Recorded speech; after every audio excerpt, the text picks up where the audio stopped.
Hello, bowl method, my old friend. Hey there guys, we're starting this video off right here in the bathroom. No intro, except I'm doing the intro right now, upside down. Anyway, today we are doing the bowl method again. We tested out the bowl method together quite a long time ago here on this channel.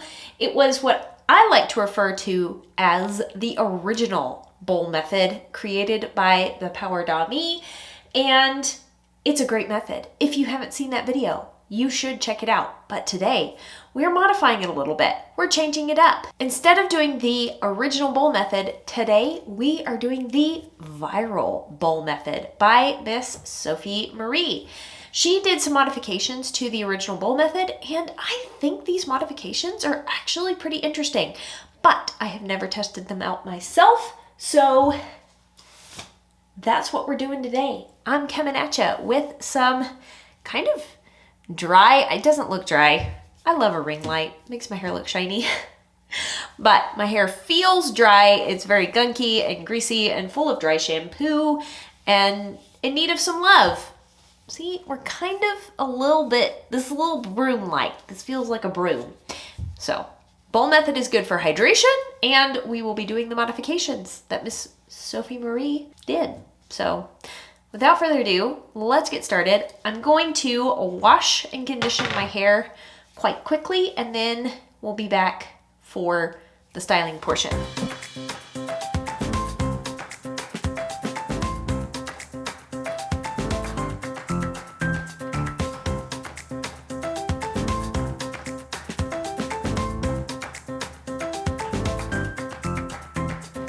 All right, now that my hair is nice and clean and conditioned, my battery's about to die. So I should probably stop recording and go get a new battery.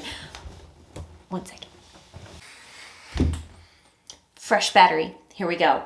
Okay, as I was saying, my hair is clean and shampooed and conditioned, and we're ready to start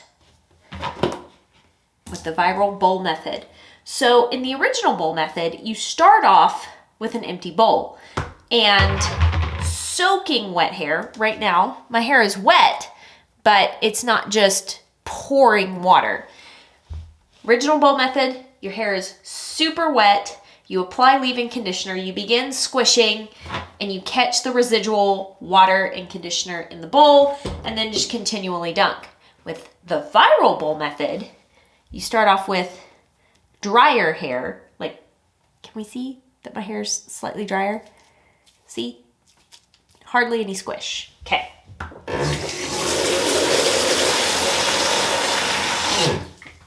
And a bowl full of water instead of empty.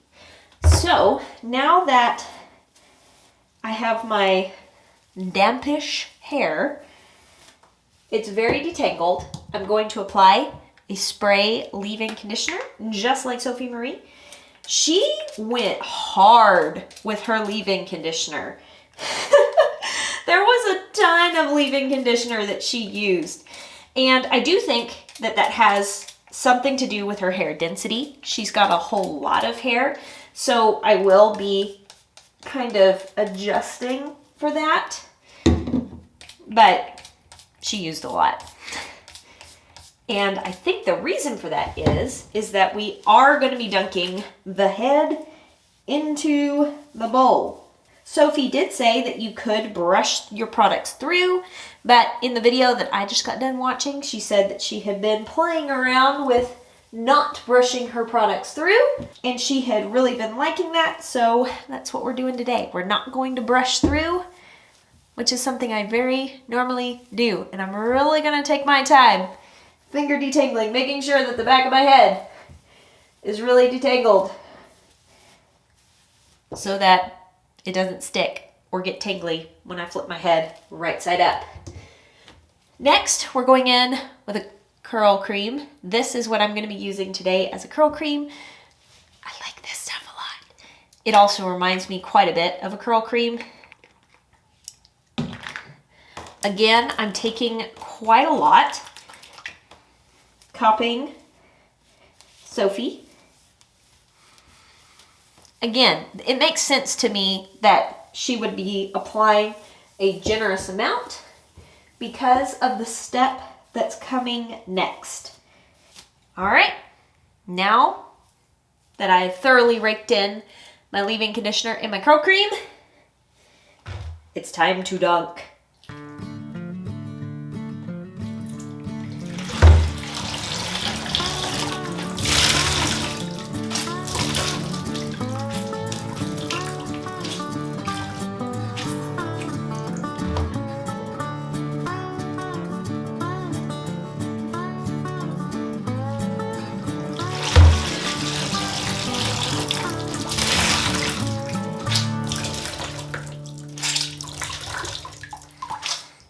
And from what I saw, she dunks 4 times, and she doesn't really like pulse too much. She does a little bit, but she really just kind of squeezes the excess out. Dunk number 2, here comes number 3.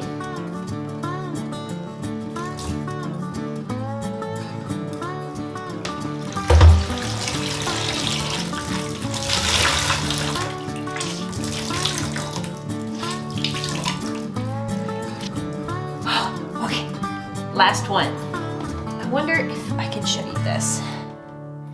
I'm not sure you can really see, but I can definitely tell that I now have this beautiful conditioner-y curl cream goodness slurry happening in this bowl. And each successive dunk is coating my hair, theoretically, more thoroughly with leave-in conditioner and curl cream.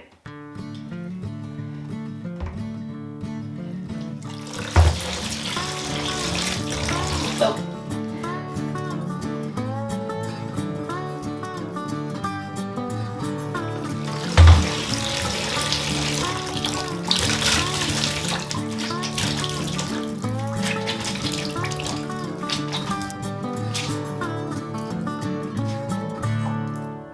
all right, first impressions, if I'm being honest. I am seeing some big chunky spirals, but if I get up real close and personal, I am seeing more wet frizz than I normally do. So if he did have some explanations for that, is that your hair's just dehydrated, it needs a good deep condition. That's possible that my hair needs a good deep condition, but this is a lot of wet frizz for me. I will trust the process. Next, what we do is microplop and get even more water out of the hair. Taking my perfect hair care towel and gently pulsing and squeezing more water out. I'm trying not to dip the towel into the bowl. What if I just move the bowl? That would be smart. Then I could get in frame a little bit better anyway.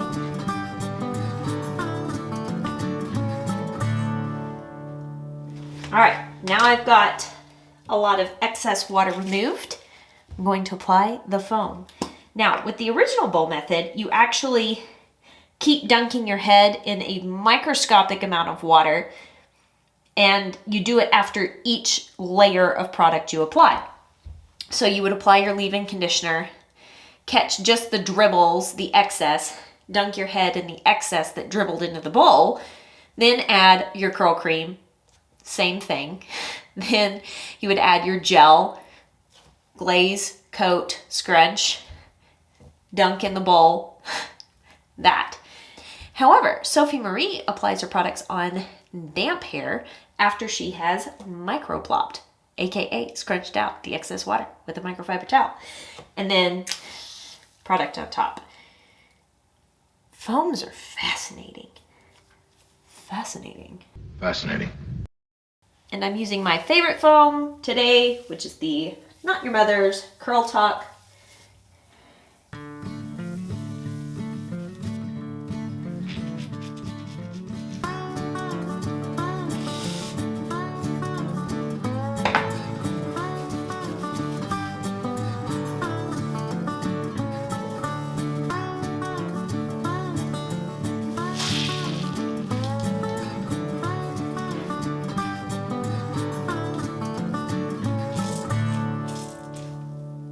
All right. After product application, I cannot see you, but I have some really, really pretty curls, whirls, spirals.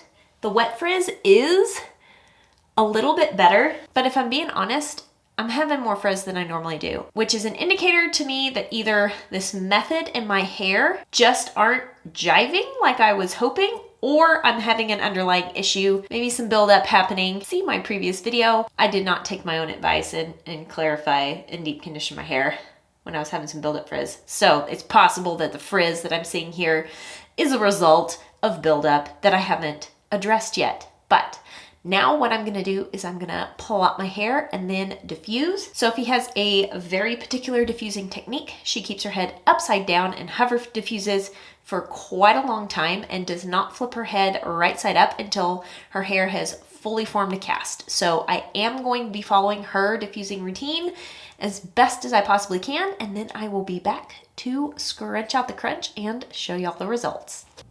Okay, volume. Just got done diffusing, and I did keep my head upside down a whole lot and hover diffused a whole bunch. Then I pixie diffused upside down, and then only then did I start to gently turn my head from side to side, and I've gently flipped my head up. Here are some things that I have noticed thus far. There is not a lot of styling product at my root. The majority of the styling product is focused on my mid-lengths and ends. I haven't really taken a hard look at the back of my head. I am nervous about the back of my head when I don't turn my head from side to side to side to side while I'm applying my product. The back of my head tends to look weird. So, hold on. Y'all get the first look. Comment down below. How's the back of my head?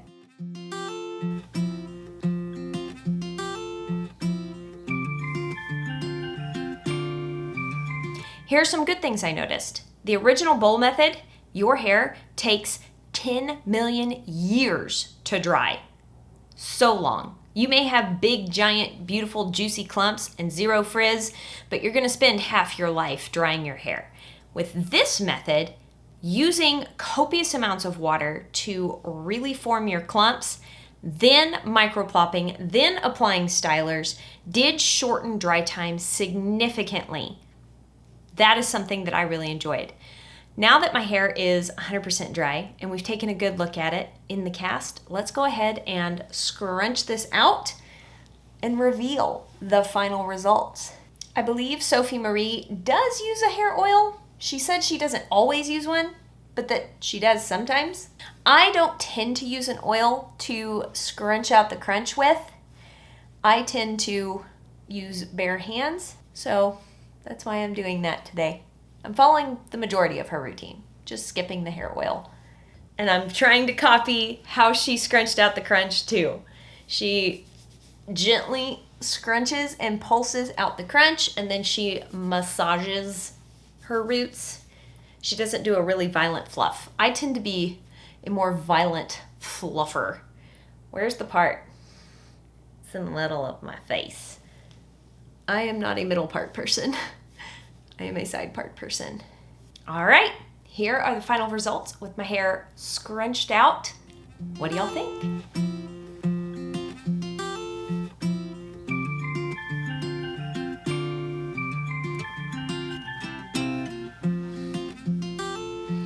One more thing I am noticing is since I didn't grab my brush and really brush my roots up, I'm having some flatness there that I don't normally have. However, I'm having more volume throughout my head. So there is that. Perhaps if I just part on this side, no, it's still pretty flat. All right, that is it. We did it. We tested out the bowl method. Let me know your thoughts in the comments down below. I find this to be a very interesting technique to get some really big, fat, juicy curl clumps. I do think it's an effective styling technique for some hair types. There are elements about it that I do like, but you know me. I love my good old swing curl clump method. That's the method that is nearest and dearest to my heart. Thank you, Sophie Marie, for showing everyone how you do your hair. And giving us ideas and tips and tricks about the best way to style our waves. As always, I hope y'all are having an absolutely fantastic day. If you want to hang out with me some more and play around with more wavy curly hair fun and tips and products and stuff and things, feel free to subscribe. I would love to see your bright and shiny face around here again, because we have a lot of fun playing around with our hair here on this channel.